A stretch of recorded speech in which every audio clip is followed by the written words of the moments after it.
This is Common Sense Radio. Straightforward and no excuses. All right. Come on now. This is the Steve Gruber Show. Call me crazy. Oh, yeah. What I said was perfectly right and spot on accurate. Boy's got a mouth like a cannon, always shooting it all. Stop. Got it. Stop. I mean, you're way off script. Got it in me. Gonna quit until it all comes out. Hey, boy. Been a long education. Yeah, it's not cynical. It's common But sense. my homework is Pay attention to me when I'm talking to you. I'm gonna rock the nation. Rock the nation. Genuine, accountable, and raw. Here is Steve Gruber. And it's Monday, my friends. Let's roll up the sleeves and get started. You'll need an umbrella over much of the state today. And then, well, after that, I've got some bad news. After that, it's called the polar vortex. Yeah, don't look at me. I didn't make the damn thing. It's the polar vortex, all right? And it's coming in a few days. And according to AccuWeather and others, it's going to plunge much of the central and eastern United States, that's you and me and, well, everybody around us, into unseasonably cold weather, as much as 25 or 30 degrees below normal. Normal is about 51 or 52. You can do the math. Oh, the daytime highs are 51 or 52. Lows could be in the single digits. There could be snow in your future. It doesn't start until this coming weekend. But according to AccuWeather's long-range meteorologist, this vortex is going to drop from Ontario, come plant itself right here on Michigan, and it's going to be, well, it's going to be something, apparently. And I don't think you're going to like it all that much. That's my guess. You're not going to like it all that much. It's going to be pretty cold, in fact.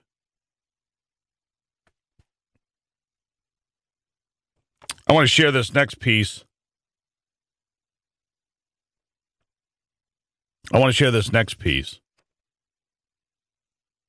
Because a legend from Michigan has left us. If you take out your Rand McNally, you'll note that the Upper Peninsula is a long piece of land, over 300 miles, and thickish in places. It is about 30% of Michigan's landmass, but contains only 3% of its population. Growing up in northern Michigan, I was early on mystified by the Upper Peninsula, even before I traveled there. In the 1960s, I went up a number of times, and it did not cease to mystify me with its wildness. While camping, I would study maps to try to figure out where I was, other than within a cloud of mosquitoes and black flies, that irritating species that depends on clean water, of which there is a great deal in the UP. There is little or no industry, therefore you could drink the water directly from Lake Superior. At least I always did, on my long beach walks. There was a place near Grand Marais of nearly 60 miles of undisturbed beach. No people, no dwellings, just beach and water. That was written by Jim Harrison. Jim Harrison died over the weekend at the age of 78 at his Arizona home. A friend of his, novelist Philip Caputo, a Marine-turned-writer, described the scene of his friend's death in a heartfelt Facebook post. We found him on the floor of his study where he'd fallen from his chair, apparently from a heart attack. He died a poet's death, literally with pen in his hand while writing a new poem. Harrison was the author of more than 35 books, including Legends of the Fall, which, of course, was an incredible film with Brad Pitt, Aidan Quinn. Caputo, a former Chicago Tribune reporter who won a Pulitzer Prize for his work, called Harrison one of the greats of American literature, arguably the last of a breed of American writers who lived hard but well. His wife, Linda, died just last September. He did not survive long without her. Jim Harrison was 78 years old, and he is a legend. If you like to read well-crafted poems, I think he did something like 21 books and then several books of poetry and so forth, and some books of essays as well. One of his more recent novellas, Brown Dog, I read. Brown Dog like liquor and ladies and the pursuit thereof. Brown Dog wouldn't fit in very well in today's world. He's not politically correct, but he's pure and he's honest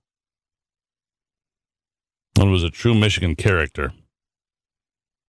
So I tip my hat today to Jim Harrison, a man that I consider to be a Michigan legend. If you're not familiar with him, you should be. Monday again, like I said, looking at some of the headlines from the weekend.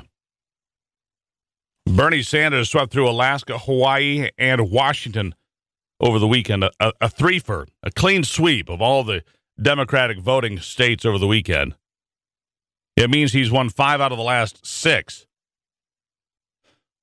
5 out of the last 6 have gone to Bernie Sanders. And yet, the establishment still doesn't take him seriously. Apparently, in order to overcome the rigged system, which is, of course, that the superdelegates have already nodded for Hillary Clinton even before the process began, Sanders will need to win 67%. 67% of the remaining delegates and uncommitted superdelegates through June to clinch the Democratic nomination. So far, he's winning 37%. There were 162 delegates at stake over the weekend. Washington with 101. Hawaii had 25. Alaska 16. The Vermont senator won 55 delegates compared to 20 for Clinton. However, more will likely be allocated to Sanders in several weeks when the Washington Democratic State Party releases vote shares by district. And he didn't just win. No, he didn't just win. Sanders won Alaska with 81% of the vote. He had 68% of the vote in Hawaii and 73% he took in the state of Washington. These weren't, scratch it out victories for Bernie Sanders. These were absolute blowouts. Absolute blowouts. Well, speaking of blowouts and disappointment, you may have noticed that from the Midwest bracket of the NCAA tournament, a 10 seed, the bracket that Michigan State was so highly thought of when the tournament began before losing to Middle Tennessee in that opening round shocker. A 10 seed, Syracuse advances out of the Midwest. All right, we're going to take a break here for a moment. Look at some more of the headlines and some of the things going on here around the state and around the country, right here on the Steve Gruber Show.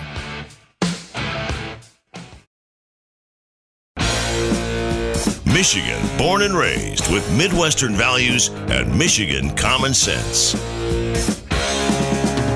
boys are back in town, boys are back in town. I said, the boys are back in town.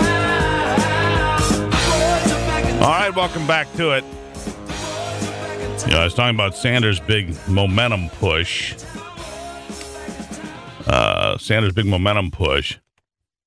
But is it going to mean anything? Probably not. But, let's hear what Bernie had to say about it. He was talking about the future because there are some big prizes still to come, and he thinks he's going to do well in places like Wisconsin and California. Let's roll with it. Clip 1, go. Momentum is about a week ago having 14,000 people out at a rally in Salt Lake City. And 15,000 out in Seattle, Washington last night. Momentum and energy is about, at this point in our campaign, having rallies and town meetings that have brought out almost 1 million Americans.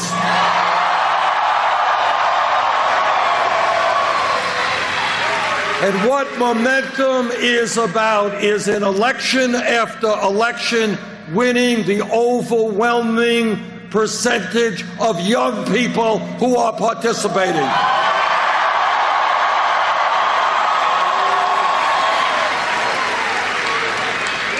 And by young, I don't mean just the very young. The older you get, the younger the age appears. And I'm talking about winning by sizable margins, people 45 years of age or younger, the future of America.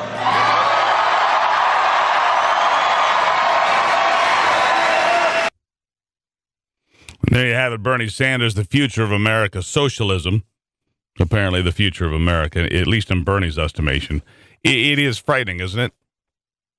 Doesn't that scare the daylights out of you that somehow we educated people into believing that socialism, or we didn't educate people about the perils of socialism? Apparently we missed that. Here's a little something from the Republican side, by the way, from a Quinnipiac University national poll released just a couple of days ago. I hadn't seen this. It surprised me. It may surprise you as well. The results indicate that unifying Republican opposition to Donald Trump would be nearly impossible, and Trump would lead either Ted Cruz or John Kasich in a two-way race, according to the results from that poll. Asked who they would like to win the GOP nomination, 43% of those asked said they wanted Trump to emerge as the choice, followed by 29% for Cruz, 16% for Kasich, 9% remained undecided. In a head-to-head match between Trump and Cruz with Kasich voters reallocated, Trump cruises to victory by 9 points. 46% to 37%, 12% undecided, though. The Texas senator drew some slim advantage among Tea Party supporters, but that's where it ended. With Cruz supporters shifting to their second choices, Trump would have a large lead. 56% said they would vote Trump, just 25% for Kasich. Kasich needs to leave the race. See, this notion that somehow he is the alternative to go to when there's a floor fight in Cleveland at the convention, if that happens. This notion that somehow Kasich would take... Now, listen to me. I liked Kasich for a period of time. And I know. You guys think he's too liberal. It's easy. The point is, Kasich has a unique resume. No, seriously, you back there, relax. Kasich does have a unique resume. 18 years in Congress. Helped balance the budget, Foreign Relations Committee. Two-time governor of the state of Ohio, a must-win state. Can't win it all without Ohio. And yet he's turned out to be... he's turned out to be a predictable politician who doesn't know when to get out of the race, apparently. He's nothing but a spoiler, and maybe he's being helped out by the establishment, if you will. The phone number here, if you'd like to check in on this Monday, 888-900-9966, 888-900-9966. Steve is on the line, checking in to start the week. Steve, welcome to it. Good morning. A couple of things. John Kasich, maybe he's drinking some of his own Kool-Aid. That's why he won't get out. But the bigger thing I've got is this business of them telling us, that is the pollsters telling us, that on a head-to-head, Ted Cruz can beat Hillary Clinton, but Donald Trump can't. Is nonsense. That's exactly what I'm trying to glean out of all this information. Yeah, let me tell you something. I was just on the road this past week. I was traveling. I was in Georgia all of last week doing the show from North Georgia and then Atlanta. And I met lots of people along the way. I am surprised at the depth and width of the support for Donald Trump all over this country. I mean, I had dinner with different people, talked to different people, talked to some people from Florida, talked to people from Georgia. People from Georgia and Florida, by the way, some of them, former Obama supporters, former Obama voters, by their own admission, saying, we're going with Trump. So I don't know who's measuring where, because these are unprovoked comments. Go on. The other thing, too, that we never get to see is when they come up with these polls, you never get to see the questions. That's true. So it's not that you ask the question, it's how you ask the question. That's extremely important, Steve. You're exactly right, buddy. I got to run. Always good information. Always appreciate you checking in. Now, if you're looking for room to grow, a new home in the country might be right for you, but with so many construction choices, how do you know which options offer you the best value? Well, you need to check out Greenstone FCS. Greenstone will teach you how to get the best home construction price you can get. Greenstone will help you with industry experts covering a range of subjects, how to make selections that add value to your home, how to be your own contractor, and how to get the very best deal possible. That's what Greenstone is all about, and I've been a customer for a very long time. I appreciate Greenstone. They're primarily a Michigan company, but they dabble a little bit elsewhere, but pretty much they're one of ours. Greenstone's a good company. You go ahead and check them out.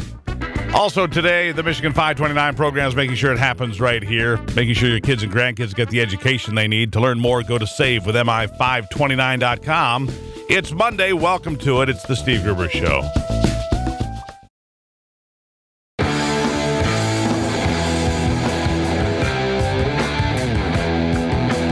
Getting your day started with news from around the state and around the world.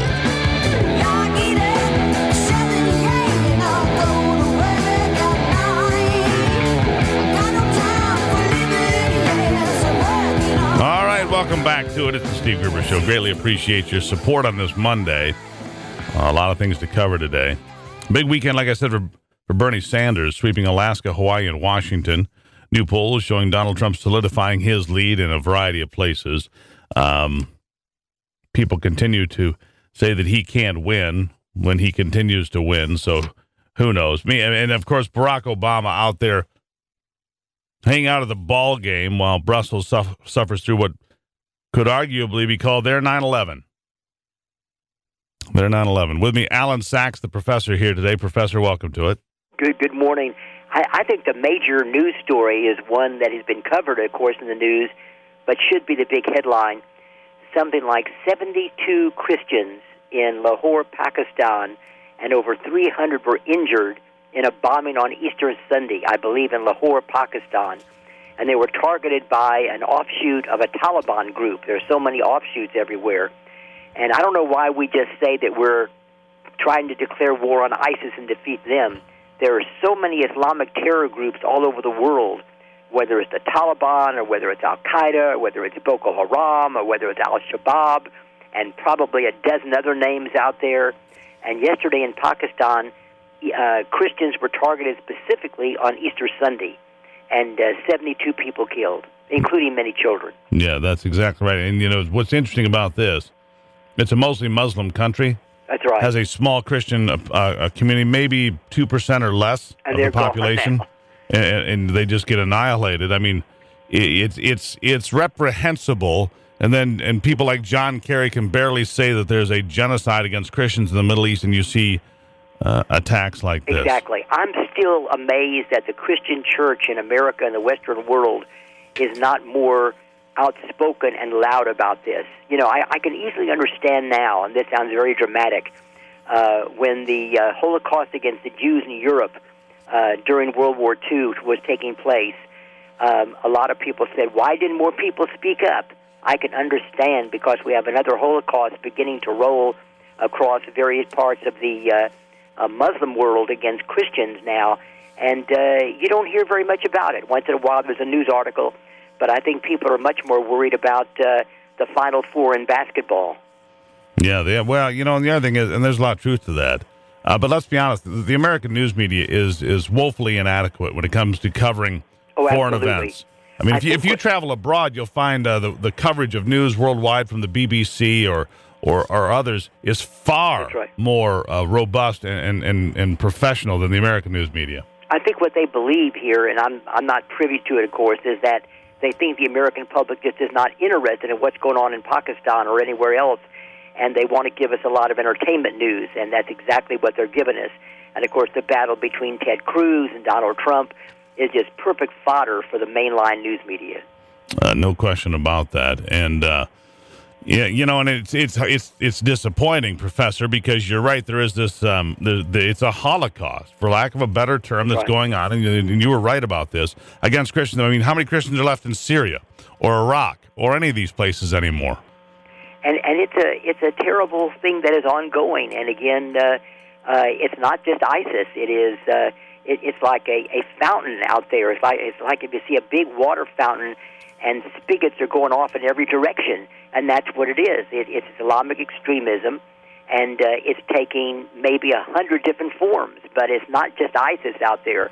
ISIS just broadcasts a little bit more their cruelty, but the same thing goes on. A lot of people used to say in the news media, Al-Qaeda believes that ISIS is too terrible. Oh, so just driving planes into buildings is bad, but it's not as bad as what ISIS does. I mean, these kind of comparisons are just amazing to me. Yeah, it's reprehensible, That's frankly. right. And but is anything going to change? I mean, how can you expect anything to change when, after a terrorist attack in the center of Europe, in the heart of Europe, the president of the United States, the alleged leader of the free world, the alleged leader of NATO, instead of stopping his trip, goes to a baseball game with a dictator and does the wave. And does the tango a little bit later on in Argentina.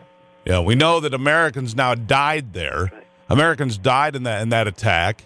And the question then becomes, okay, if the president of the United States, the leader of the free world, can't act the adult in the room, why should Americans pay attention? He gives the signal, if you will.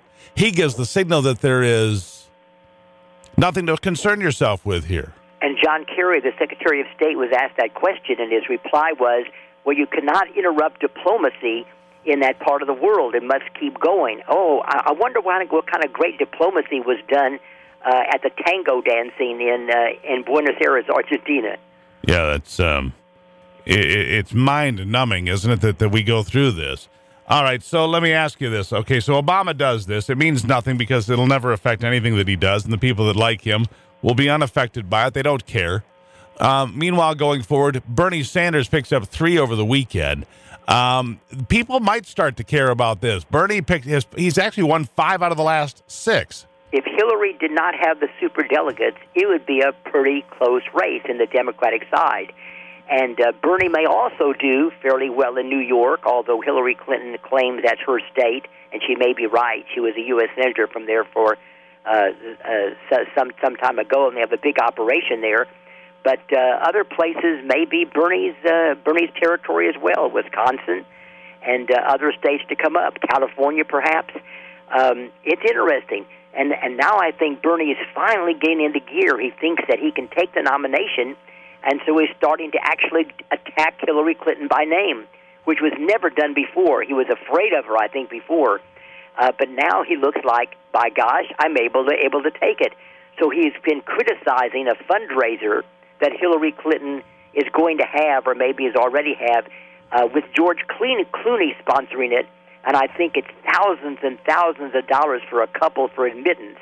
And so Bernie Sanders is beginning to attack her on that particular issue about raising money, because he brags about his average contribution is about $27, and she's having this huge fundraiser sponsored by George Clooney. In fact, Bernie's calling it obscene. That's right. Yeah, and that's interesting because he never would have done that about a month ago. Now I think he's sort of feeling his oats. So what are you thinking? Are you really thinking that he feels that he can pull something off here? I think he does. And some of the delegates some of those super delegates may change their mind and go to Bernie if they think that Bernie has a chance. I still don't think he does. And the hard money, I think, is still on Hillary Clinton, but nobody believed that Bernie Sanders would do this well. And I certainly did not. I think that's as big of a story as a Donald Trump story, is the emergence of Bernie Sanders as a challenge to Hillary Clinton. You're probably right. And here's the thing about Bernie.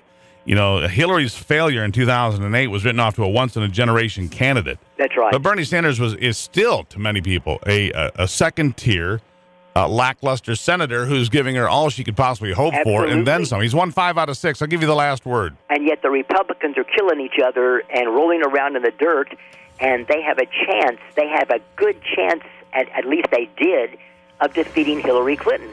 And they're going to snatch defeat from the jaws of victory. That's my favorite statement of all time. There you go. Professor, have a wonderful week. Thank you so much. I appreciate it. Professor Allan Saxe on a Monday on The Steve Gruber Show. We'll be right back. Genuine Michigan common sense on display every day.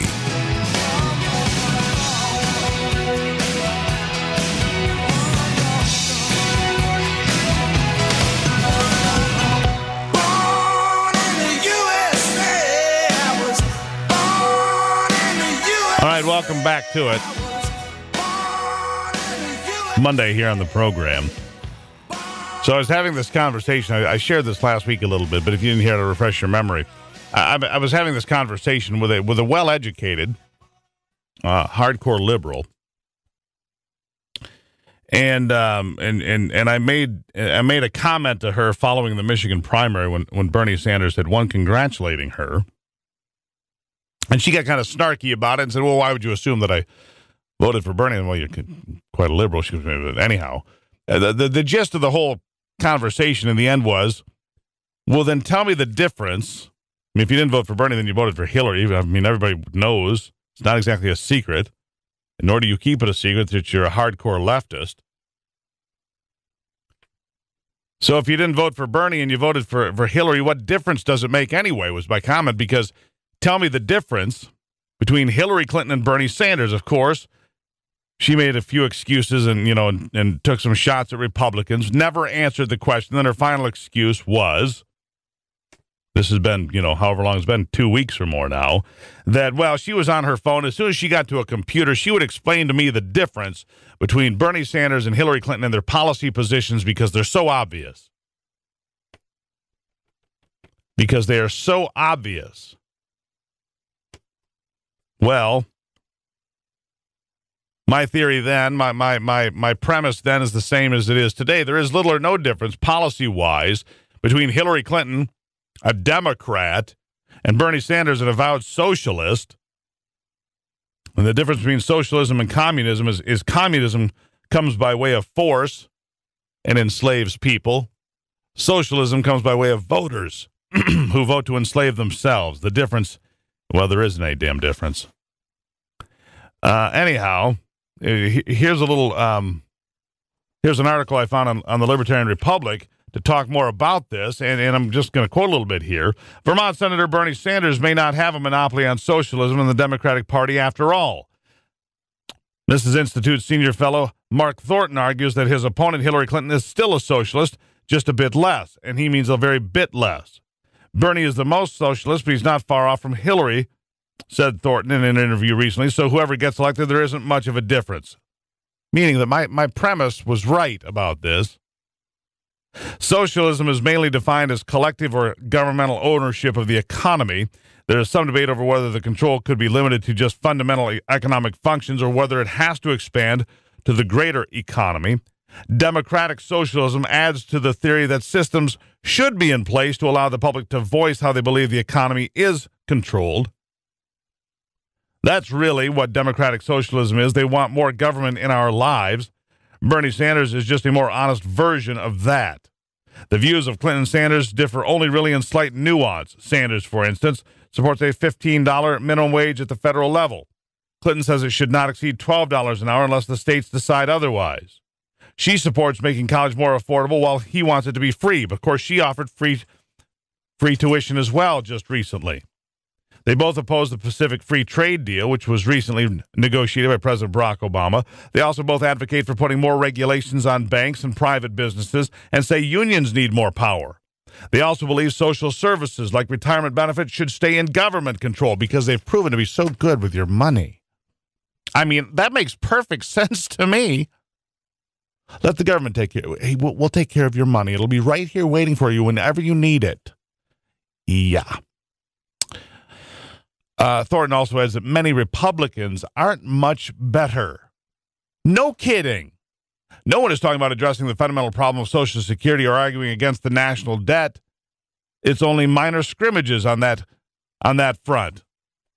Exactly right.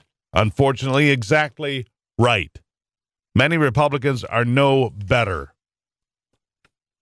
You're not dealing with a national debt of $20 trillion for which you have no idea, no concept whatsoever how to pay for now or ever, nor do you care, it seems. And in 10 years hence, if the national debt isn't reduced or arrested soon, 10 years from now, the third biggest item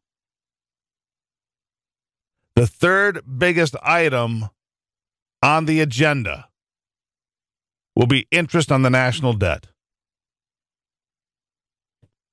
That's just 10 years from now. So you want to talk about roads or infrastructure or social programs? Doesn't matter. The third biggest item after entitlements, which are number one, and defense, which is a distant number two, will come number three, interest on the national debt that politicians on all sides have allowed to occur on their watch. On their watch.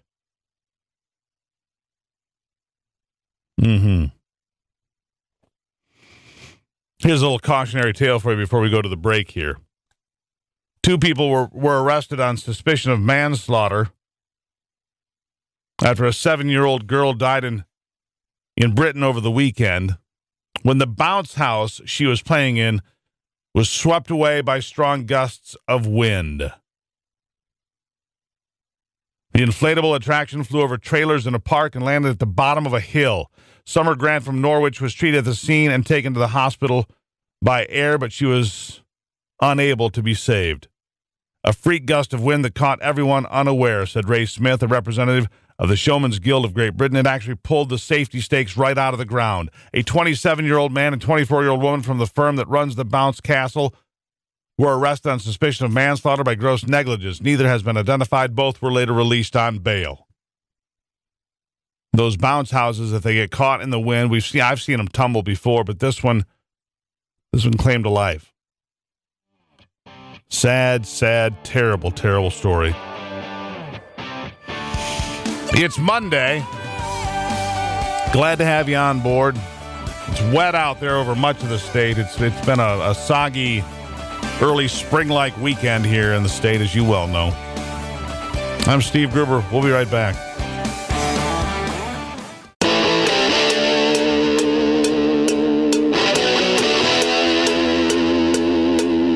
This is Common Sense Radio. Straightforward and no excuses. All right. Come on now. This is the Steve Gruber Show. Call me crazy. Oh, yeah. What I said was perfectly right and spot on accurate. Boy's got a mouth like a cannon, always shooting it off. Stop. Got it in Yeah, stop. I mean, you're way off script. Got it in me. Gonna quit until it all comes out. Hey, boy! Been a long education. Yeah, it's not cynical. It's common sense. Pay attention to me when I'm talking to you. I'm gonna rock the nation. Rock the nation. Genuine, accountable, and raw. Here is Steve Gruber. All right, my friends, welcome to it. It's the Steve Gruber Show on a Monday. Michigan lost something exceptional over the weekend. It's something exceptional in my estimation. Jim Harrison, the novelist, the poet, the living legend, is now just a legend. Jim Harrison, who wrote Legends of the Fall and 35 other books, including poetry and fiction, and the story of Brown Dog, who, if you haven't read it, is a fascinating individual, to say the least. A fascinating individual. Jim Harrison died a poet's death with his pen in his hand at his home in Arizona, found by a friend, the pen still in his hand. The pen still in his hand. Isn't that... anyhow, I think Jim Harrison was one of the great writers, maybe the last of a breed.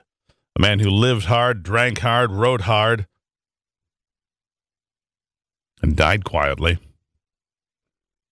One of Michigan's true treasures, Jim Harrison.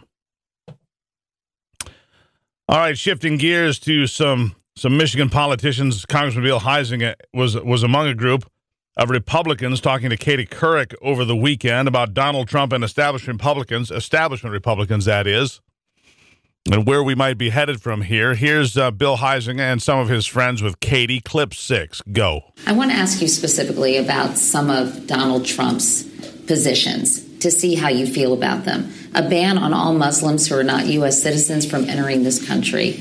I know that all of you do not agree with that. Right. Who does? I agree that we should have a ban from those who come from hotspots that we can't verify who they are. But he's saying all Muslims. Yeah, I would disagree with that. Mm-hmm. Oh, I disagree with that. Yeah, disagree. Disagree. building a wall on the southern border and getting Mexico to pay for it? First of all, you can't build a wall. That won't work. You've got waterway. That won't. I've been down to the border. I've seen it. There are other ways that we can monitor the border, and we should be doing that. So you're opposed building a wall and asking Mexico to pay for it? First of all, it can't be done. So. Yeah, I reject the premise. I mean, Mexico has said they are not going to pay for anything that we do. We need to use physical wall. We need to use virtual wall as well. That's drones. That's cameras. It's all those things. That's how we have border integrity. That's really what we Agreed need. With Bill. Yep, border security, whether that's a wall or any other form. Mass deportations of all undocumented immigrants. It's not feasible. Making Israel pay for defense aid from the United States. Again, I don't think that's feasible. Completely send Israel off on its own. We do about $3 billion a year. Okay, so guys, with all due respect, you just told me 4 of his, or at least 3 of his primary policy positions. And you're like, bring it on.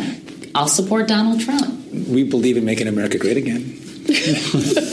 No, but I think what it is, though, even Ronald Reagan didn't have everybody agreeing with him. All right, and he's kind of held up as this vaunted. You go look at. I'm a student of history. Go look at vote records. All right, Ronald Reagan, especially in the second term, was getting vilified by a number of the conservatives. Why? Because he did a straight out amnesty. Right. All right. So there is room for disagreement with a president within my own party. Mm-hmm. And you hear that. As far as the wall goes. Just imagine, if you will, how cute it would be, how much you would enjoy if it actually happened, that whether it's a wall per se all the way down, and there are rivers and waterways and other, natural barriers to contend with. But if a wall of some sort was put into place and Mexico did pay for it, wouldn't that just kind of make you smile? Admit it. If our border was secured, and those that have been abusing it the most ended up footing the bill because of the criminal activity, the drug running, the running across the border illegally, all of that stuff came to a stop. That'd be awesome. Okay, so Katie Couric also talked to Bill Huizenga, a straight-up one-on-one. Congressman Bill Huizenga, a regular guest on this program. Katie Couric, I'm surprised she's still doing anything, but apparently she is. And one of the things she was doing was talking to Bill Huizenga directly. Clip 7, go. What do you think the establishment in both parties has come to mean? Well, I think it's fascinating to me that, Ted Cruz, of all people, is getting labeled establishment now. And it's like, I'm sorry, when did this happen? It's why shouldn't he be? Because I don't think he wouldn't accept that label, but nor would Marco Rubio, a guy who ran against, quote unquote, the establishment, Charlie Crist. For all of, at least the 3 of us, and maybe came a little later, us coming in 2010. You saw that visceral reaction from the country that said, okay, wait a minute, we need somebody to put the brakes on this administration and the agenda that they're putting forward.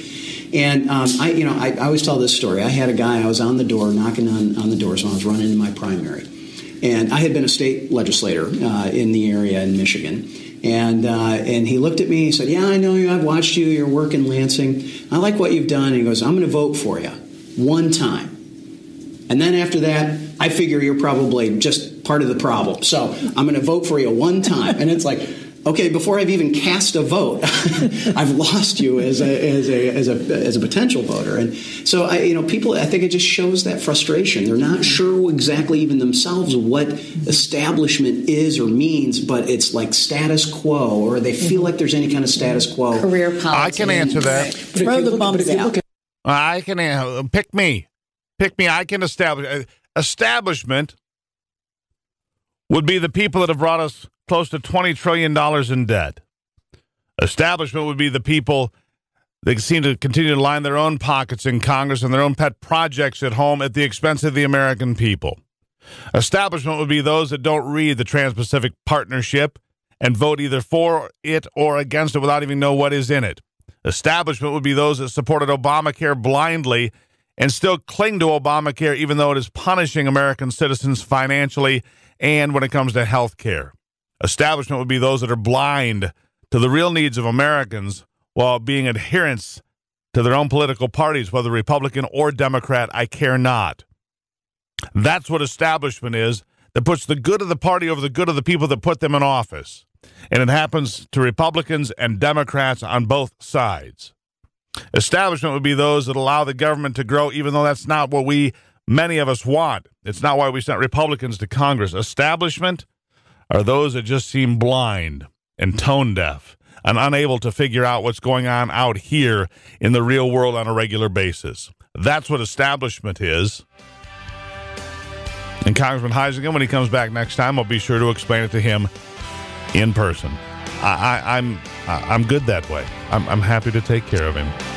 It is Monday here on the program, 14 after. It's the Steve Gruber Show. You can find out more at SteveGruber.com, or you can find the podcast and the Listen Live button and so much more. SteveGruber.com. When you need extra resources, we'll be right back.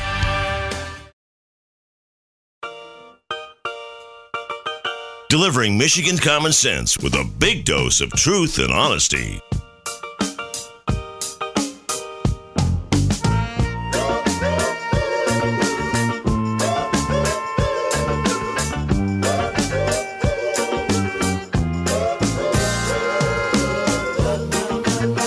All right, welcome back to it. As you well know, been a lot of conversation over the last few days about this proposal put forth. This proposal put forth by the State Board of Education concerning how to deal with students who believe they are transgendered or might need to use alternative restrooms or locker rooms and so on and so forth. But the Michigan Department of Education and the State Board of Education now extending the deadline for comments from the public on guidance for school districts surrounding LGBTQ students by at least 30 days. They say that they want to be very thoughtful in this discussion, hear all of the input, clarify any misconceptions, so on and so forth. The fact of the matter is they found themselves in a firestorm of parents saying, now, wait a second, because in large part what this proposal did was eliminate parents from the discussion in many regards, and that just didn't fly with folks. Joining me now, State Senator Rick Jones. Senator, welcome back to the program. Good morning. So, okay, where are we with this discussion? Obviously, this was a firestorm on social media and so forth, to say the least. Yes, it's open for public comment, and many of the senators and reps will also be making comments to the school board. I think the majority feel in Michigan that parents should be involved in any decision on their children at school, whether it be holding them back because they're not reading at third grade level or bathroom decisions. Certainly the parents ought to be well informed and help with the decision. See, this is what I think is the most disturbing part of this whole proposal, is the fact that, little Johnny could go to school, as far as his parents know, could, say that he is gender confused or gender whatever, and believes he's a little girl, and therefore the teachers could treat him that way, and then send him back home as little Johnny again, and never tell the parents. I mean, what in the world is going through the minds of alleged, I say strongly, alleged educators who think that they have that kind of power? I mean, at that point, you are literally less than a step away from your children not belonging to you anymore, but belonging to the state. Well, absolutely. And all this nonsense about taking away parental rights is just that. Parents must have the ability to raise their children appropriately, certainly not abuse their children physically or something, and feed them correctly. I mean, we must make sure the parents are doing that, but they should have the right to make a decision on where their children go to school and make sure their children are learning and growing as we all want them to. So how did we get to a place where the State Board of Education believes that they have, and whether it's this issue or anything else, this one happens to be a hot-button issue. But why would they think that they have the right? And because the thing that's really disturbing about this, it's K through 12. A kid could come to school as a first grader, say, well, I feel like somebody else, and I want to use that bathroom over there. And the State Board of Education suggests that's okay and we shouldn't tell the parents. How do you end up at a place like that? Well, when you allow your board to be so liberal that they come up with nutty ideas. How do we fix it? I mean, seriously, how do you? I mean, this is maddening. It's appalling. It's reprehensible. It's inexcusable. How do we stop it? How do we change it? If they come up with something that is so outrageous, it offends the Michigan citizens, I'm sure that the legislature will respond appropriately. Well, they did do that. They have offended Michigan residents. Well, if they haven't come out with their final decision, if they come out with their final decision, I predict legislation will pass at a rocket's pace. It will shoot right through the legislature and be on the governor's desk. Now, when you say that, though, you look at something similar just passed in the state of North Carolina.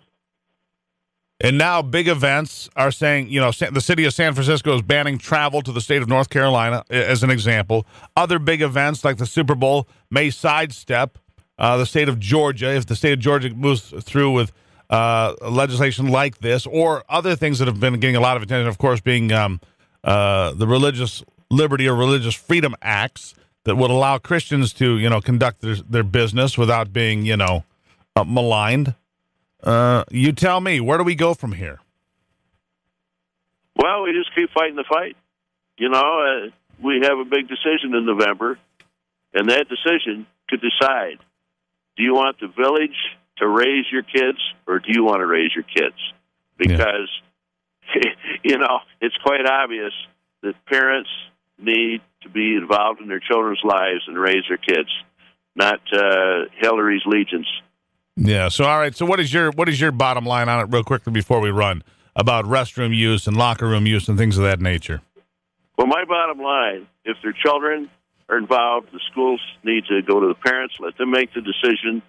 And if a child truly is transgendered, then give them a single bathroom. I would never, ever, ever put a boy in a girl's bathroom, put a girl in a boy's bathroom. That makes no sense, will only lead to trouble. Senator Rick Jones, always a pleasure, and thank you for your latest on this. I'm sure we'll talk soon. Have a great day. There you have it. Senator Rick Jones checking in today on this whole proposal. It's been extended for at least a month. We'll see where it ends up. But he says if the school board offends Michigan citizens, I believe they did that successfully. I believe that has already happened. I believe they have offended quite well a whole host of people. That is why you had this incredible pushback. You had this incredible pushback from people all over the state. The buzz on social media was incredible, to say the least. But for now, we'll see where it goes. Public comment is extended for the lesbian, gay, bisexual, transgender questioning school children by the State Board of Education.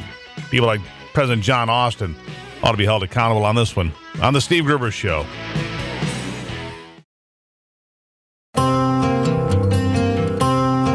Keeping you in touch with Michigan and the world.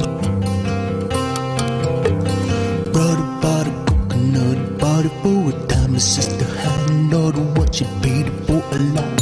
She put the lime in the coconut, she drank a bowl up. She put the lime in the coconut, she drank a bowl up. Put the lime in the coconut, she drank a bowl up. All right, welcome back to it. She called the doctor, woke him up. So I have a good friend, a lot of friends that are in agriculture, but one friend who's outspoken on GMOs, genetically modified organisms, and so forth. And a new study that I posted here recently said that there is no danger, and science is coming to the point that there's no danger with genetically modified organisms. I defy you, in fact, to find a genetically modified organism that they can prove is dangerous, and moreover, find corn in this country that isn't, or wheat, or rice. This friend of mine, by the way, who is a farmer here in southern Michigan, has told me that in recent years, the production per acre of grain crops has gone up manyfold just since 1980. Why? Because of GMOs. Because they are resistant to drought. They're resistant to insects and other pests. They make it possible to feed the world. And yet some do-gooders just don't get it. Our next guest, Daren Bakst, studies and writes about agriculture subsidies, property rights, environmental policy, food labeling, related issues at the Heritage Foundation in agricultural policy. Daren, welcome back. Thanks. It's great to be here. So, all right, GMOs, and the other boogeyman, of course, is Monsanto, but that's for another day, I suppose. But, I've read a lot because I see this on social media that GMOs are this and GMOs are that. But, I was raised in the shadow of Michigan State University, an agricultural land-grant college that, along with other schools in the Big Ten and in the Midwest and around the country, including places like Texas A&M, for example, that's where they spend their time creating better food sources, more pest-resistant plants, and so on and so forth. And somehow, somewhere, the green do-gooders have decided this is their next target and this is a problem. Let's bring some truth to it, Daren. Yeah, I think it's kind of a compliment to call many of these people that are opposing it to be do-gooders. It's quite honestly, look, I understand some people like to see labeling of the genetically engineered food, but there's a reason why there's no evidence that there being any harm, and that's because genetic engineering is simply a process. It's not the actual makeup of the corn or the cotton or the soybeans that we're talking about. In fact, if the genetic engineering actually changes any material aspect of the corn, then that already has to be labeled. So, if there's some type of allergen as part of the corn related to the genetic engineering, that has to be labeled. But the process itself shouldn't be labeled because there's no evidence at all that there's any harm associated with the process of it. So why would they go to all this trouble to make it sound like we have to make people aware of this? Because they have this, I don't get this notion that somehow a GMO, which, again, is it even possible to find corn in this nation, whether a sweet corn in the field along by a farm stand or field corn that feeds livestock and so forth? Can you even find genetically modified corn left anywhere? There's not much. It's important. Like for thousands of years, we've kind of genetically modified food, but it's been the last 20 to 30 years that we've kind of used this process called genetic engineering, which is just more precise. If you looked at corn from hundreds of years ago, it's nothing like what we think of now. It's just completely different. And it's about 93%, 94% of corn is genetically modified in the U.S., and at least genetically engineered. So if I buy cornflakes, let's be honest. If I buy cornflakes from Kellogg's, a great Michigan company, by the way, the fact of the matter is, it's a GMO food. Has been since I've been alive. And since I've been alive, I might add, Daren, just in my lifetime alone, the life expectancy of Americans has gone up 18%. 18%. And yet we're consuming cornflakes and all these other products that are clearly improved by science, better living through science. When did Michigan State University and Ohio State and the University of Minnesota and these other land-grant colleges, agricultural schools in their origins and their basis, and still today, Michigan State, one of the leading agricultural schools in the world, they basically became the target. Because that's what you're talking about. The research that these scientists have done my entire life and beyond are the targets here. Yeah, look, there's just been a lot of scare tactics out there, and it's just taken on a life of its own, this attack on GMOs. It's one thing to say, look, I want to know what's in my food. So guess what? What happens is companies do respond to that. If people want to know whether or not there's foods, non-GMO or GMO, the companies will respond accordingly. And there are ways to find out. Organic, there's non-GMO labels. The problem here from a policy perspective is that a lot of the people that want to know this information, they don't simply want companies kind of voluntarily disclose it. They want companies to mandatorily, use the power of government to force companies to disclose whether or not it's been genetically modified. And my question is, why do you need the government to do that when you already have companies and all these different labels telling you when food is not genetically modified. It makes no sense to me. You're not really getting any information. And it's like having, looking for gluten-free food and then demanding, you know what, I want all other food that's not gluten-free to say non-gluten-free. That makes no sense. Yeah, here's isn't it? Come on, do you laugh like I do when you're walking through, a store and here's a steak, gluten-free? No kidding. Yeah, the meat is gluten-free. Don't you think it should be? Or I saw a package of almonds someplace that's gluten-free. No kidding. Almonds are gluten-free. I would expect that. It's gluten-free is like just a hook to get more money out of people's pockets, from what I can tell. Well, for a lot of that's true. There are some people that do need the gluten-free, but the market responds. The companies will indicate that something's gluten-free. There are people that do have a problem with gluten, but the point is that the people that are concerned with gluten don't then expect every product that happens to not be gluten-free to say that. In other words, the labeling of mandatory labeling of GMOs is simply a way to create kind of a negative connotation with GMOs. It's really kind of an anti-GMO effort. It's not an effort to really find out whether or not food has GMOs or doesn't have GMOs, because you can already find that out through these voluntary efforts by companies that develop organic products or voluntarily disclose whether or not this non-GMO label that exists. So it's really kind of an attack on GMOs itself, not just the labeling, but just not having GMOs at all, just getting it out of the food supply. And in fact, when I come back after the break, stick with me, Daren, for just a moment, because when I come back after the break, we're going to talk about one of those attacks on GMOs in general that had no basis in reality and no basis in common sense, no foundation for what it was. I'll explain that when I come back. We'll continue our conversation about GMOs and should you be concerned or not. My feeling is no. I trust the people at Michigan State. I trust the people at Iowa and Minnesota. I do. These are scientists. Their families eat from the same tables we do, for God's sake. 41 after on the Steve Gruber Show.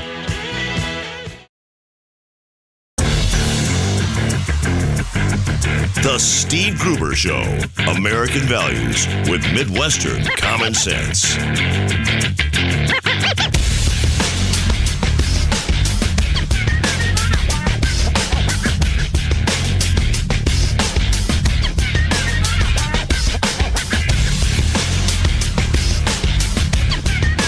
All right. Welcome back to it, 45 after. One of the most sanctimonious companies out there when it comes to GMOs and such, and free-range this and that, of course, is Chipotle, the sanctimonious company. Of course, they've poisoned hundreds of people with bad food over the last couple of years. Hundreds sickened by botulism and salmonella. This is, common foodborne illness they couldn't even deal with. But Chipotle, said they were going to go GMO-free here not that long ago. Forced to add disclaimers now to all of its GMO stuff because the meat and cheese in its burritos and bowls most likely come from cows and pigs that ate genetically modified feed. In fact, it's almost for certain. Furthermore, they couldn't find enough pork and beef to fill their free-range grass-fed nonsense either. They're sanctimonious, but they're also hypocrites. They have 1,900 restaurants complaining about restaurants. Whole Foods similarly explains on its website that about 88% of corn grown in the U.S. is genetically modified, they say. 95% of sugar beets, 93% of canola, 94% of soybeans. So even the sanctimonious folks at Whole Food realize that this whole nonsense about GMOs is ridiculous. And let me ask you something. We're on the line with Daren Bakst here from the Heritage Foundation. Let me ask you this, Daren. Do you think it really matters to a kid in sub-Saharan Africa if he's eating a bowl of rice and beans or whatever?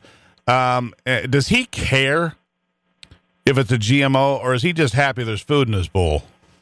Yeah, I'm going to have to say he's happy with the food in the bowl. And I think that kind of gets lost on people that, and this attack on GMOs. Well, I always appreciate self-serving liberals traveling coast to coast in Learjets complaining about global warming and eating at fancy restaurants while talking about the plight of the poor and eating their steak while decrying, large farms and then, covering it up with rice pudding at the end that is a genetically modified organism while decrying it all. Limousine liberals are an amusing group, are they not?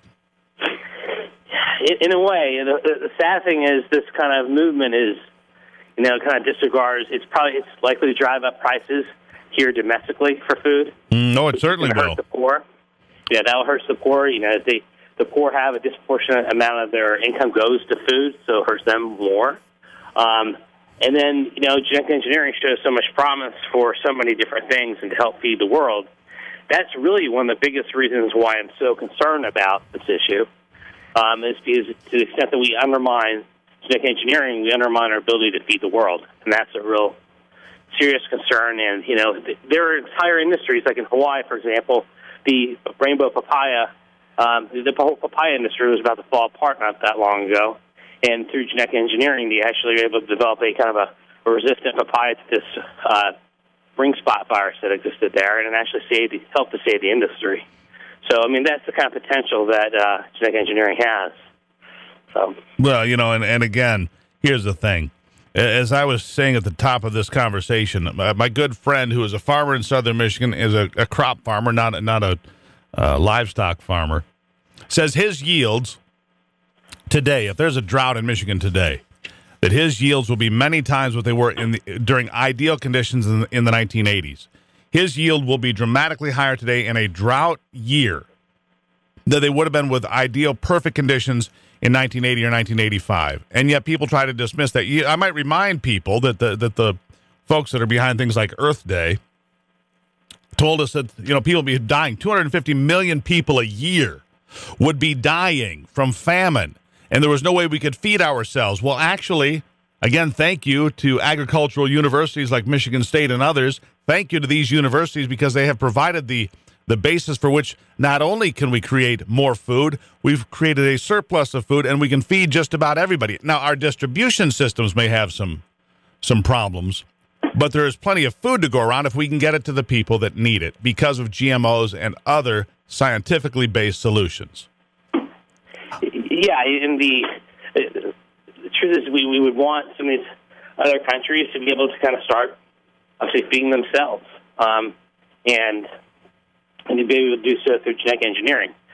But the problem is some of these scare tactics are filtering around throughout the world, and it's blocking people from potentially getting food and being able to grow food on their own that can feed them in the future. We constantly hear people on the left constantly push towards this, a lack of resources and the overpopulation, and it's kind of creepy, to be honest. And now we have an important solution to feeding the world as we go forward, and as population grows in the decades ahead. Yet we want to kind of shoot ourselves in the foot and not use this technology. Mm-hmm. I'm going to give people a couple of examples of things that are going. By the way, Canada has emerged as a leader worldwide in genetically modified foods. For example, Canada has in British Columbia, come up with a non-browning apple. They turn the gene off that makes apples discolor when they're exposed to the air. Isn't that great? Massachusetts-based Aqua Bounty received approval from the U.S. Food and Drug Administration last fall for the world's first genetically modified fish. The salmon is a farm-raised Atlantic salmon imbued with growth hormone genes from a Chinook and an eel-like creature called an ocean pout. Change allows it to grow much more quickly, a potential boon for aquaculture. Now, we can debate whether aquaculture is good or bad, but you get the point that we can create more food, which is probably in the end, Daren, with a world with more than 7 billion occupants, probably a good idea. I'll give you the last word. Yeah, there's also something called golden rice, which is there's a lack of vitamin D for a lot of people all over the world, and that leads to, for example, blindness and all kinds of problems. And what they've been able to do is to infuse some of this rice. This rice is a common staple throughout the world. They fuse the rice with vitamin D, and it helps to kind of solve some of those problems. But again, there'll be obstacles for this. Daren, thank you so much. I've got to run, my friend. I greatly appreciate it. Daren Bakst from the Heritage Foundation. Thank you so much. Okay. Now, let's just take a moment and think about how much love there is in the world and just kind of hold each other for a moment. Can we just share some love here on the Steve Gruber Show? God's great big family, and the truth You know love is all we need.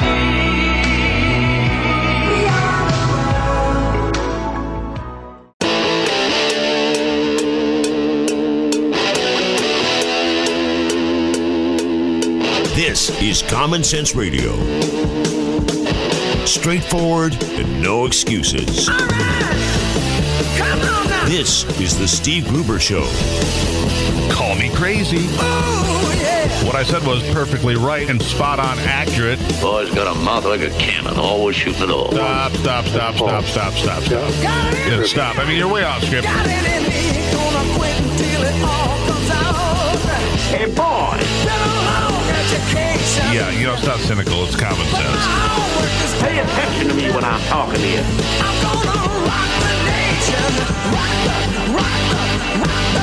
nation. Genuine, accountable, and raw. Here is Steve Gruber. Welcome to it, my friends. It is Monday, a soggy Monday across Michigan. Much of it just part of a sloppy, wet spring. A sloppy, wet spring, no question about it. But it's going to get worse. Apparently, the polar vortex is coming back next weekend. Not kidding. The polar vortex coming back next weekend, potentially. And with that would mean cold temperatures possibly as cold as 20 degrees below zero. I mean, below normal, not 20 degrees, 20 degrees below normal, excuse me. Get a little carried away with the polar vortex thing. Not 20 below zero. Just letting you know. An absolute force of nature, speaking of nature, has passed away. Jim Harrison, who wrote Legends of the Fall and 35 other books, died at his home in Arizona over the weekend. Harrison, who grew up in Grayling, wrote Legends of the Fall and A Good Day to Die and 35 other books. Was a legendary Michigan author. And unfortunately, we lost him over the weekend, and he has been referred to as he's like a Hemingway is what he was. He was like a Hemingway out there that was a throwback, if you will. Something that we hadn't seen around here in a very long time. In fact, I'll read one quick excerpt here from just a book that I found fascinating. It was just an essay that he wrote, My Upper Peninsula. If you take out your Rand McNally, you'll note that the Upper Peninsula is a long piece of land, over 300 miles and thickish in places. It is about 30% of Michigan's landmass, but contains only 3% of its population. Growing up in northern Michigan, I was early on mystified by the Upper Peninsula, even before I traveled there. In the 1960s, I went up a number of times, and it did not cease to mystify me with its wildness. While camping, I would study maps to try to figure out where I was, other than within a cloud of mosquitoes and black flies, the irritating species that depend on clean water, of which there is a great deal in the UP. There is still little or no industry. Therefore, you could drink the water directly from Lake Superior. At least I always did, on my long beach walks. There was a place near Grand Marais of nearly 60 miles of undisturbed beach. No people, no dwellings, just beach and water. Jim Harrison, a Michigan native and a legend himself, dies at the age of 78.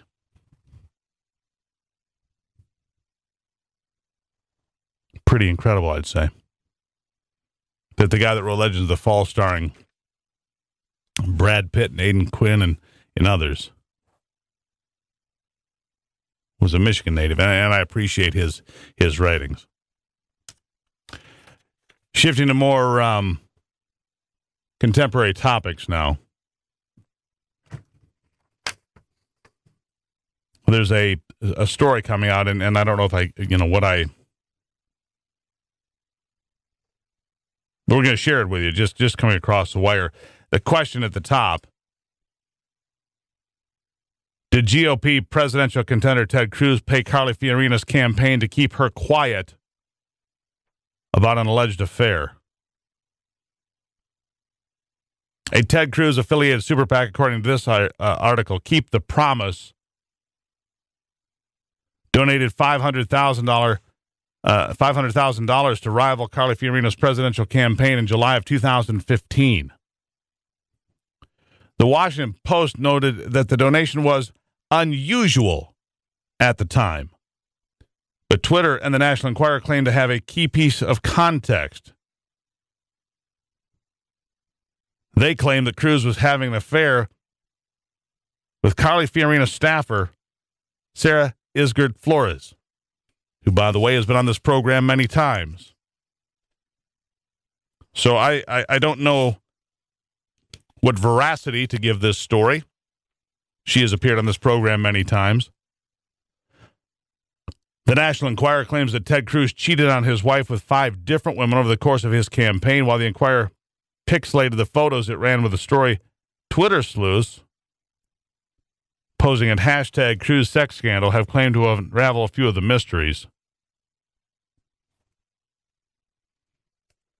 Sarah Isgard Flores, in the center of the supposed depixelated photos, worked for the Fiorina campaign during the 2016 election. As goes the theory, when Fiorina found out about the affair, Cruz silenced her with a $500,000 donation. Of course, we don't know the veracity of this. There's no proof at this point that the National Enquirer's details are accurate, that the photos have been accurately depixelated, or that Cruz PAC's donation had anything to do with any of it. This, of course, is speculation that turns the stakes of the alleged affairs from scandalous to criminal. Although they're rarely enforced, the law allows for criminal prosecution for official campaigns coordinating with their own PACs. So that would be, very serious. This comes from heavy.com, by the way. Online, heavy.com. So you make of it as you will. I'm not giving it anything more than your ability to evaluate what it is.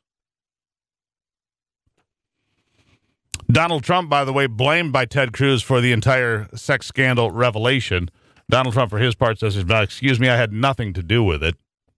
Nothing at all. He flat out, and very unlike Trump behavior, he came straight out and said, no, I had nothing to do with this. Meanwhile, a poll from Quinnipiac University shows that in head-to-head matchups now, Donald Trump would beat Ted Cruz and pound John Kasich like a drum.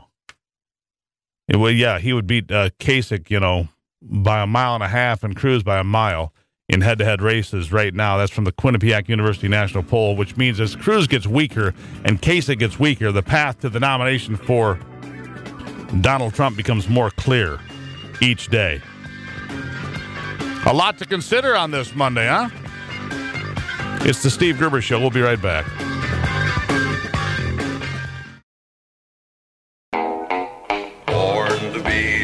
Delivering Michigan common sense with a big dose of truth and honesty.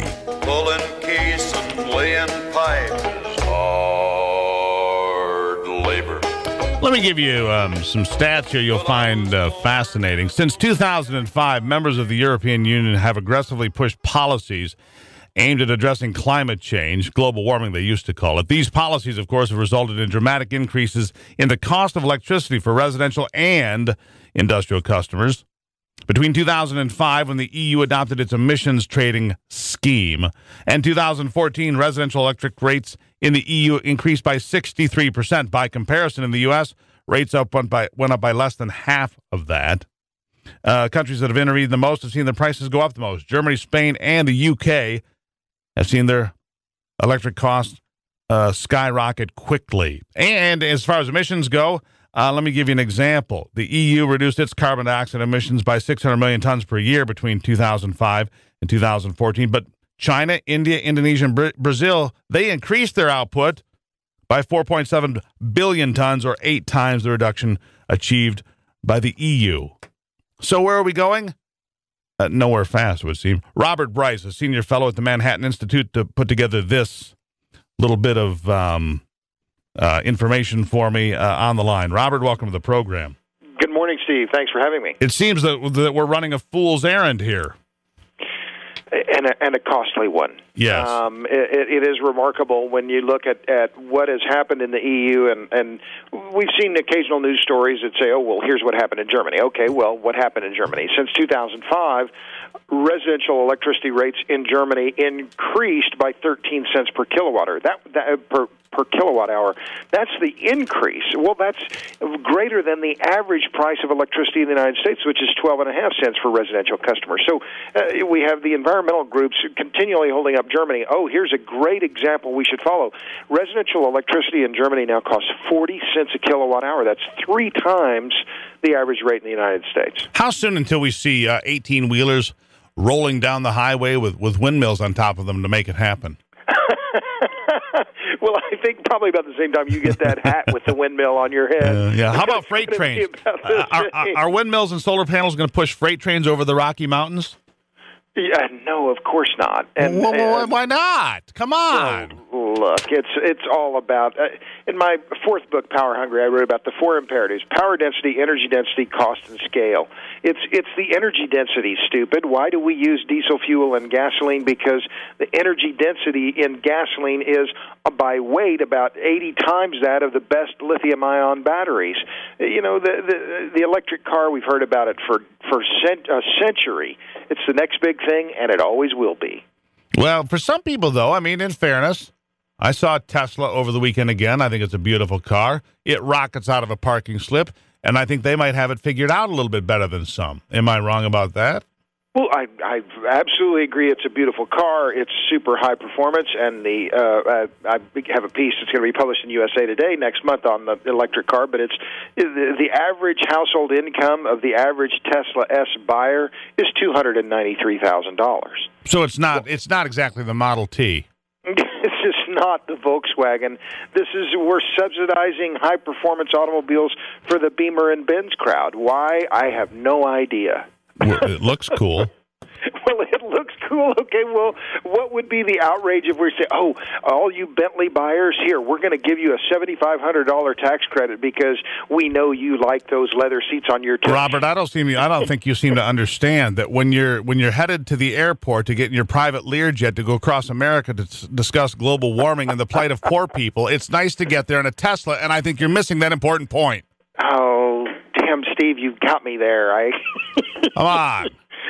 Have some sensibility, would you? I do. Since you brought up kindly brought up my paper, I'm compelled to bring up one other point. All right. Which is that not only are New York and California following directly in the EU's footsteps, but it was about a week or 10 days ago that Oregon had passed the same mandates. The governor just signed into law a mandate in Oregon that will require them to hit 50% of their renewable energy, or to get 50% of their renewable energy, I think, by 2040. So we have 3 states in the United States that are following exactly in the footsteps of countries in the EU, even though it's clear that these policies have resulted in drastic increases in electricity costs. Let me give you another term that I haven't heard in the discussion yet that I think is extremely important, because make no mistake, those that are hurt the most are those that can least afford it. Those on the bottom end of the income range are those that are going to get pinched. I mean, let's be honest.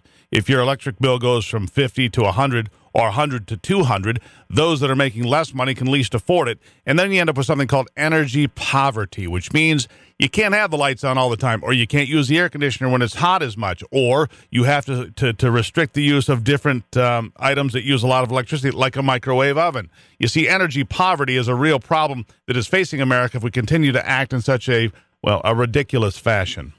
I couldn't have said it better myself. Exactly. What we're seeing, and this is the part that just really chaps my hide, which is that we have on the green left and among the Democrats promotion of these policies that are going to increase energy costs, whether it's the ethanol mandates, which are actually another form of regressive tax because ethanol costs more than gasoline, or some of these electricity mandates for renewable electricity, they are ultimately regressive. They increase the cost of electricity across the board. And so, people like, that are doing well, the Tesla crowd, they can afford or won't even notice an increase in their electricity costs, whereas people who are working, day-to-day working people or baristas at Starbucks or whatever, this is a bigger cost for them. So it's remarkable, though, that the people who say, we're for the poor and the middle class are pushing policies that hurt those very same people. Yeah, incredible, isn't it, that their policies are more about government control than actually helping people? I'm shocked to learn that. I'll give you 15 seconds here for the last word, Robert. Well, thanks. Look at the paper. It came out last week on ManhattanInstitute.org, Manhattan-Institute.org, and see for yourself. The numbers are clear. When you impose these kind of electricity mandates, costs go up across the board. No question. Robert, great conversation, a little bit of levity to bring the point home, and I greatly appreciate your time. Thank you, Steve. There you have it. Robert Bryce, Senior Fellow at the Manhattan Institute. Look it up, Manhattan-Institute.org. Find out the facts. Find out the facts, my friends. Back in a moment on The Steve Gruber Show.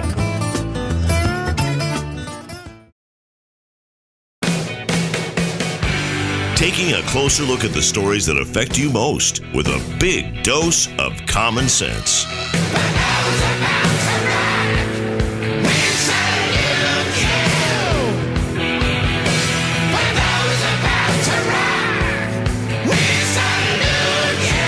All right, welcome back to it.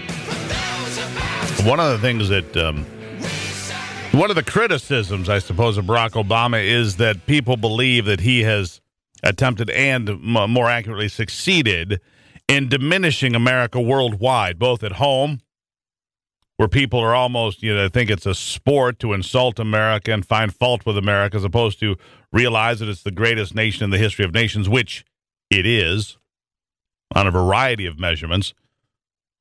By any matrix, America is a fine nation, whether it's defending the world or, giving to the world. But Barack Obama has divided America not only here but abroad. For example, in the Middle East, where we have little or no influence now, is it's obvious. Our next guest, Avi Melamed, Israeli intelligence analyst and author of Inside the Middle East. Avi, welcome to the program. Good morning, Steve. Thank you for having me. What is America's standing today in the Middle East, whether it be Israel or Lebanon or Syria or Iraq or anywhere in that region? What is our general standing? Well, Steve, in the eyes of most major powers in the Middle East, mostly the Arab world, Israel, Turkey, and also Iran, the United States is perceived today as a declining force which basically loses its impact on the region and to make influence. Is this, do you think, by design? I mean, you look at what's going on, and America has concerned itself with Israel, whether it was Republican presidents or Democratic presidents, my entire life. Concerned itself closely. I think of the Camp David Accords in the 1970s or other attempts at peace. And yet this president, his suggestion was that Israel should look to its 1967 borders. Can you imagine if a Republican had said that, what the outcry would have been? But this person, Barack Obama, says it, and it has almost no impact on him or on policy or anything else. Am I mistaken? No, Steve, you're quite accurate. In fact, it was former President Bush that actually was very clear about it when he said that Israel must have a defensible borders. Defensible borders by no means could be overlapping the 1967 ceasefire lines. So where do we? So how does America? I mean, your premise is that America is a diminishing power that has waning influence not only in the Middle East but elsewhere. But can anything be done? Is this? I mean, this is the end result of this presidency for 7 going on 8 years. But can it be turned around? Yes, Steve, it can. The United States should do a couple of things. First, the United States should rebalance the destructive power balance between the Iranian and the Arab world. It's obvious that the United States current administration was extending its hand towards Iran in a way that was perceived negatively by the Arab states. This is the first thing that the United States has to do. The second thing, I would recommend the United States to create or establish a security strategic zone that will include, of course, Israel, Jordan, the Gulf states, and Egypt as well, in order to be able and to diminish as much as possible the growing momentum of ISIS and other militant Islamist groups. The third thing I would recommend the United States to do is to proactively be involved in the Israeli-Palestinian cause, and mostly to endorse a concept which I think is necessary right now, and that is to adopt an Israeli-Arab agreement instead of talking about Israeli-Palestinian agreement. I think that if the United States will do those three things, the United States will be able to restore its declining image in the Middle East and obviously to restore its ability to impact and influence. And two other things that I would recommend to the United States.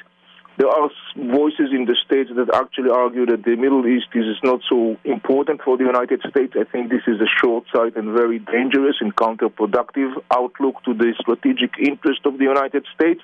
And the other thing that the United States must do is to review totally the way knowledge about the Middle East and understanding of the Middle East reality is being percolated within centers of powers like the academia or the media, or non-governmental organizations in the United States.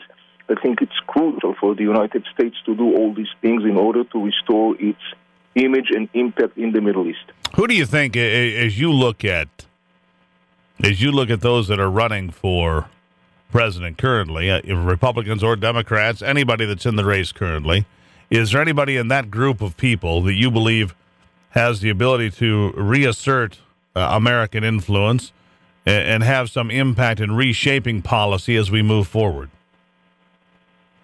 Well, Steve, obviously my job is not to recommend one candidate or another, but I will definitely say that the recommendations that I was just right now presenting, I think whoever is going to be the next president of the United States, I will say Mr. President or Mrs. President, these are my recommendations, and I think that if you will follow these recommendations, that will serve best the U.S. strategic interest in the Middle East and beyond that. No, I certainly wasn't looking for an endorsement. I'm just curious if there's anybody here that you think has at least touched on some of this. And we're on the line with Avi Melamed, Israeli intelligence analyst and author of Inside the Middle East. I mean, you say America is declining in power in the Middle East. Some would suggest that Hillary Clinton is an extension of the Obama administration, but she is also former Secretary of State. Maybe you believe that she might have some value. I don't know. I'm trying to figure out who you think might have the ability to move us forward. Well, to be honest with you, Steve, I didn't follow that closely with the statements of the candidates regarding the Middle East, but to the best of my impression, I did not come even once with a very clear statement done either by one of the candidates that actually proves an outstanding understanding. Obviously, it's not to say that this is the situation, but I personally did not come across such a statement. Okay. So let's talk about what we can do in the short term. I wouldn't expect Barack Obama to be very engaged. I mean, let's be honest. There's a terrorist attack in the heart of Europe, and he goes to a baseball game with a dictator and does the wave. So I'm not terribly hopeful that Barack Obama's attitude or behavior or lack of leadership is going to change anytime in the near future. So what is the best we can hope for over the remaining months of his presidency? Well, I do hope that we could see some kind of stability restored, even though I must be very honest and say that I cannot see that happening, at least during the end of this term of the presidency of President Barack Obama. Obviously, there are major events that are happening in the Middle East. These are processes that are long-term process. For example, the need to fight ISIS and to limit its influence, or another example, of course, is to limit and restrain the Iranian aggressive expansion in the Middle East. These are all long-term process, but one thing is very clear. and reflecting the sentiment or the major sentiment within the Arab societies, is actually the one that actually says we are basically just waiting until this term is done and over with, and actually hoping to start a new, fresh page with the next president of the United States of America. So I would say that this is what we have to look for. All right, Avi, I greatly appreciate the conversation and taking time to discuss it with us. Have a great Monday, my friend. Thank you, Steve, so much. Have a good day. There you have it. Inside the Middle East, Avi Melamed, Israeli intelligence analyst. We're declined to the point that, can we come back from it? Not positive about that. Not positive at all. It is Monday on the Steve Gruber Show. Sit tight. We'll be right back.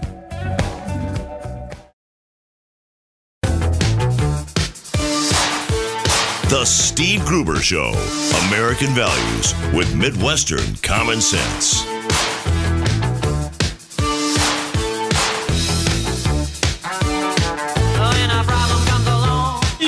All righty. Well, this was supposed to be the day when you'd be sitting around discussing how Michigan State had done and how well they had done. Now they're in the Final Four and what a chance they have to win the national championship. And, well, that didn't happen. The number one overall seed, Kansas, is gone. Virginia is gone. In fact, a 10 seed, Syracuse, who, by the way, beat Middle Tennessee by 25 in the second round after Middle Tennessee left Michigan State speechless. Syracuse goes on to the Final Four, the first 10 seed ever to go to the Final Four. Tim Staudt, the Dean of Sports, here with us to, do a postmortem. Tim, welcome aboard. Morning. A 10 seed comes out of the Midwest. I mean, honestly, that's got to be even more hurtful for Spartan fans to look at. Just go, the chance that team had this year, I mean, they were seeded perfectly for an opportunity for a big run. Well, they lost 5 of their last 6 games in the regular season to get into the tournament. And no less than Doug Gottlieb of CBS Sports was literally screaming on the air when he saw the brackets and saw that Syracuse was in the field. But, every year when you have a one-and-done tournament like this, as you know, Steve, there are weird teams in, weird things happen, strange teams advance, strange teams get knocked out by somebody. It just happens, seemingly every year. I mean, I think Syracuse is probably going to be cannon fodder, though, from here on out to North Carolina. They lost to them twice pretty decisively during the regular season. I can't see Syracuse going any further. Then the question is going to be, can North Carolina go ahead and beat Oklahoma or Villanova to win the title? If I had to pick right now, I'd take North Carolina. In the last 2 years under that scenario, Duke wins last year, North Carolina wins this year. So the bottom line is college basketball stays the same. So so what happens from here? Well, I think North Carolina will beat Syracuse, and I think that the Oklahoma-Villanova game is by far the most intriguing. On a hunch, I'll take Oklahoma because Oklahoma's got the best player in Buddy Hield. He, to me, is the player of the year. He's played well in this tournament. I think that he's got a decent supporting cast. That ought to be a whale of a game. I just think Oklahoma might have a little bit better of a run. They're going to be closer to home for whatever that's worth in Villanova. Whether or not Oklahoma either one of them can beat North Carolina or not remains to be seen. If they all play their best, and of course they never do, but if they did, I think North Carolina is the winner of the tournament from here on out, which could have happened no matter what happened in all these brackets and upsets earlier on. After all, Carolina's a number 1 seed. Carolina's played well, but certainly Carolina's gotten some breaks in the brackets, but you have to have that more often than not to win 6 straight games. They've won 4. They got 2 to go. Yeah, they got 2 to go, let me ask you this on something that I wrote about here a week and a half ago. What do you think the financial impact was statewide here in Michigan for the Spartans or Chicago or elsewhere that would have been close to home? The financial impact of the Spartans losing in the first round and not moving on? Well, a lot of people saved a lot of money because they didn't go. I don't mean that. I mean I get that. Lost revenue. Well, I'm not an economist, so I don't know how many people would have gone to a sports bar to watch, whatever. I'm sure that their restaurant owners would rather have State playing last night, right? Sure. That's a Sunday night, 6 o'clock game. How many people on Sunday night at 6 o'clock would have been in a bar to watch it as opposed to home? I don't know. Friday night, might have been a little bit of a different story. It's hard to, I think it's hard to tell on that stuff. sometimes because a lot of people get together and watch at home and that. But look, that's the way the thing works every single year. Somebody gets a break and it's a big deal. I mean, I would think there'll be a run on tickets in Syracuse now because they have a huge following, and yet they'll have to decide, do I really want to go down there when we are a decided underdog of those four because it's pricey to go to the Final Four. And, a lot of people in a lot of places have to make that decision. And it'll be tough for Oklahoma because those people can drive to Houston. The others all have to fly. The Final Four is not for cheapskates, believe me. The tickets alone are pricey. The seat locations are no good. But, you're part of the ambiance. The weather's probably decent in Houston in April. So, it's a fun time. That's a little bit of a unique field, but once again, North Carolina, Oklahoma, you got 3 1s and 2s in there, and then the one, of course, the strange team, Syracuse. Yeah, sure. Boeheim, as much as it pains me to say it, maybe he's the coach of the year for getting him there. I don't know. Well, I don't think he's the coach of the year from the standpoint they lost 13 games in the regular season. They lost 5 out of 6 at the end. But what I do think is, like Charles Barkley said last night, I think the best coaches in sports at any level, whether you're a youth coach or Bill Belichick, are the guys in any sport who can adjust game plans during the game, that when things go bad, what's plan B, what's plan C. The ones that are stubborn, sooner or later, they're going to lose a big game along the way because they just can't adjust. They're stubborn. They do things one way, and that's the way they do it. Boeheim, obviously, last night especially, he adjusted things and went on a 29-8 run. Now, part of that was Virginia could not adjust. But it didn't look to me, for most of the game, that Virginia was going to give up a 29-8 run to end the game after being 16 up and then losing by 6. But that's exactly what happened. And so it goes. I suppose we can shift. I'll give you a minute on this. We can shift our focus looking at spring football for a moment because nothing left to see in the basketball tournament, not for local fans. What about Michigan or Michigan State spring ball? Anything of interest that you see there? I got about 40 seconds. Well, Michigan has its spring game Friday night at 6 o'clock. The key there is going to be what do the quarterbacks look like, either the holdovers or John O'Korn, and how much are they going to show, and does he have some receivers? That's Friday night. You have to go to April 23rd for Michigan State, and that's the same position. They also want a dominant running back, but I don't think spring games are where you see this stuff, Steve. Everybody plays well in the spring. Just ask any coach. They're all doing well. They're all having great practices. I think you got to wait, frankly, till you get into the fall to see who the starters are and they play a decent game. For Michigan State, that'll be Notre Dame on September 17th. All right. Tim Staudt, thank you as always, my friend. Talk to you soon. There you have it, Tim Staudt, the Dean of Sports here on the Steve Gruber Show on a Monday. Look forward to that football game, by the way. He was talking about it could be a good one. Could be epic as far as that season goes. So it is. About to wrap things up here for a Monday, a soggy Monday again. Wet and wonderful. What is that? It's mud season in Michigan. Of course it is. Back in a moment.